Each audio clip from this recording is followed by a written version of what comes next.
Good afternoon, good morning, good evening, sim fans, race fans, RC fans. Racing 393 here again for another video.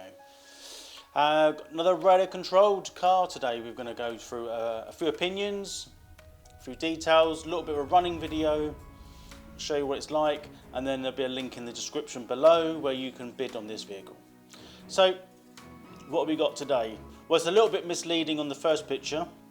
The main picture being a some form of like rally car, it would seem. But if you look into sort of the smaller, I'll just move the camera a little bit.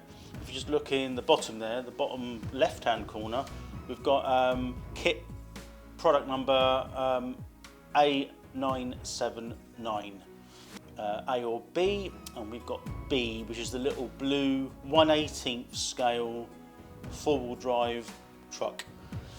Now, I've had a quick look at this myself. So it's a typical 2.4 gigahertz four-wheel drive.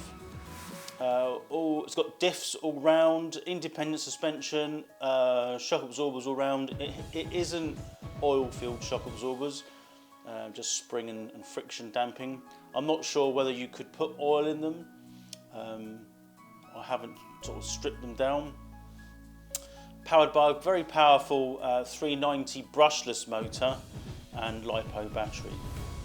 So I think looking at the box, as we know, is pretty damn boring. So we're going to be digging out the car, taking the body shell off and having a little bit of a closer look.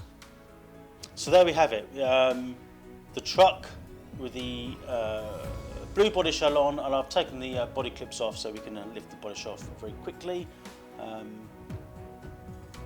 It's sort of sold as a Vortex 1/18 scale electric ready to run.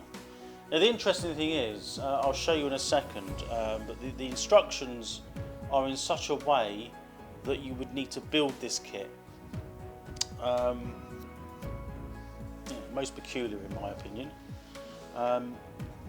So a little bit closer look at the truck. So what you can see there, it is quite a, it's like a Basher type looking vehicle. Tyres are reasonably soft,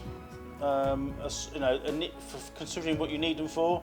They've also got a very satisfyingly, how can I say this, new RC smell.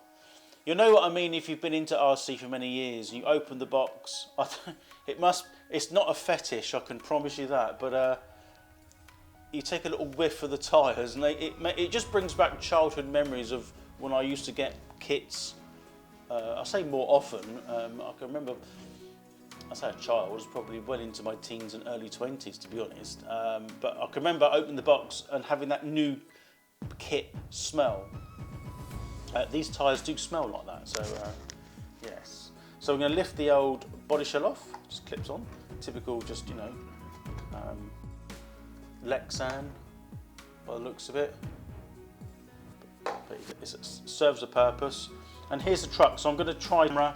Hopefully you can see what I'm looking at.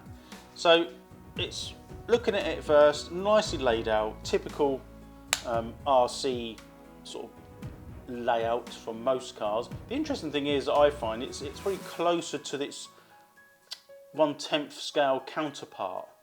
As you can see, we've got the LiPo battery there, electronic speed controller and receiver built in. It's got bullet connections for the motor. I'll just spin the truck round. Got a nice little steering servo, and there's the 390 brushless motor. I have had a quick little blast with it indoors. As you can see by the tyres, they've kind of been. I will wipe these down before I'll wipe all the stuff down before I package it up.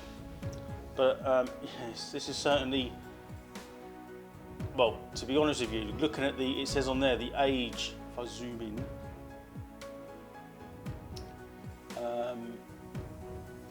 underneath there it says for ages 14 plus only. I could probably well agree that this isn't something which, one, is you'll use indoors because you will break it, and two, is probably a little bit too quick for a complete beginner or somebody that's sort of around about the 10 years or under kind of age. I'm not saying it's not suitable for those sort of people, but with the least amount of experience, this is probably not the best RC product to sort of go for, but it is immense fun. So it's pretty much laid out like a real 1/10 scale truck. The shock absorbers are plastic. They are only like friction sort of dampers. We've got collars on there, just one set of collars for the adjustment. The back one, I just sort of push that down. It's just, it serves a purpose. It is a bit springy, as you can see. But I'll show you the manual in a minute. There's a lot of upgradable parts which you can buy. So everything on here is actually, you can take it apart and adjust. Now what else have we got on there? Have any notes? Let's have a look. It's actually quite weighty, and that's not the battery. The battery's in a tiny little battery in there. I'm not sure the power of it. I'll have a look in a minute. But it feels, it's got to be a good kilogram, I would think. Maybe just slightly shy of a kilogram. But it's, it's a bathtub type chassis. We turn it up on its side. It should sit there. Wishbone, standard wishbone suspension, nice flat underneath. It's what you'd expect of a ready-to-run, radio-controlled truck of this price point. What else? Any sort of negatives? No, I don't know really. I mean, the steering is a little bit. It's quite an intricate steering mechanism there on the. I was looking at the other day actually. On the servo. I'll just spin the car around. The servo. You can see you've got the servo arm there, and then you've got like an arm off of that into another steering arm, which is doubled into like an L-shaped under the bracket there, with a steering brace that goes across to the other side, which is then repeated to go here for the steering arms, track control arms. And you can see, but there's not a lot of play there, but if you look, I'm just going to move the wheel a little bit. There's a little bit of flop. I did adjust the, so yeah, I suppose that's the only little negative, little gripe, I suppose. So as you can see, it's fairly fragile.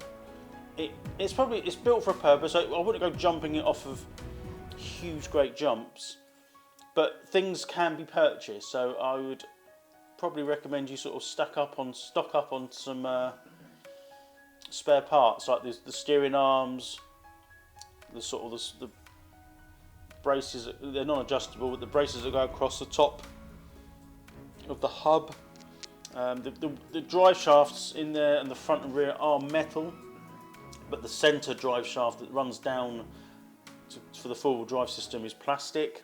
But it has got all round. Apparently, it's got a geared diff, which is something fairly unique. You don't usually get that in a car or truck around this price point, or this sort of ready-to-run bracket. I'm literally now going to dig out the manual, and I'm going to show you the hand controller. So as you can see there, the hand controller is fairly standard. It looks okay with the red hand grip, but it is on the budget end of controllers. It's just got the 4 buttons there for the steering, trim and throttle adjustment. There's nothing else to it. Feels alright though, I've got to say. It doesn't feel cheap. It feels fairly solid. The steering itself, it's got a nice resistance on it. It's not like flopping around. It takes 4 AA batteries in it at the bottom, which are not included. And there's the power button. So there's literally, it's plug and play on this one. Here's the manual. Fairly standard stuff, nothing too trick. There's nothing in there of any real importance. The picture there seems to be back to front, it would seem though. Action sort of the other way around, like a mirrored image, which is interesting. But it has got all the details in there of you know, the specs, and it's broken down in such a way that it almost feels as if the kit should be a kit, not a ready to run. In the bag also you get a typical, grab it out, so standard USB charger, does its job. I charged the battery with that yesterday, so yeah, it works fine. But like most things, I'd recommend getting a 17 quid, 20 quid LiPo charger yourself from any model supplier. They'll charge it up, charge the battery much better. It's more reliable, I expect. But it depends, you know, it serves the purpose. If this is all you're going to use and this is it, then you know, that's more than ample. Typical wheel wrench, but that's plastic, not aluminium. And also,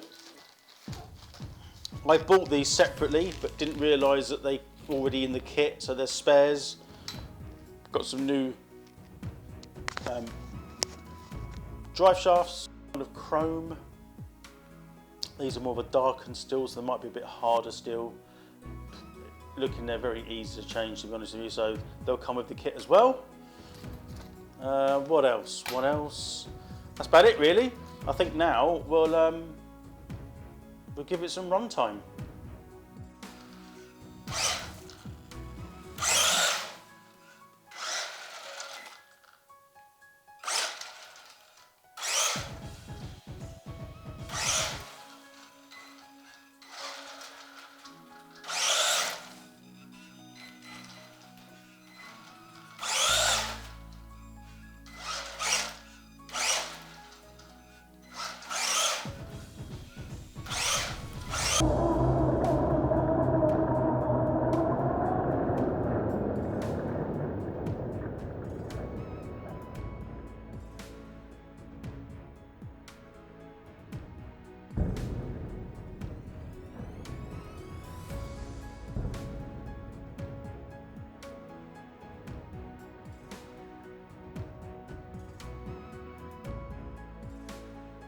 So as you can see, it's got tons and tons of power.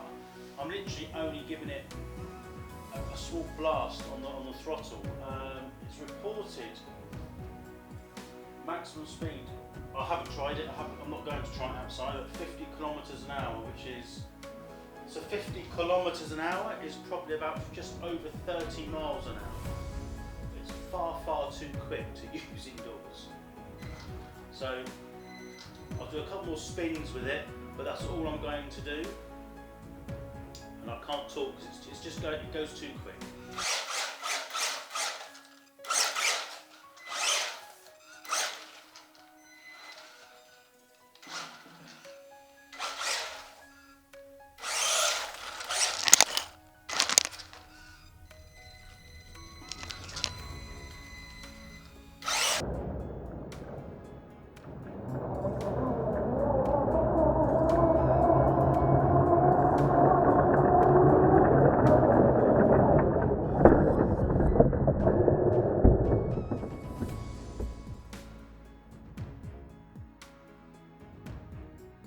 There we have it.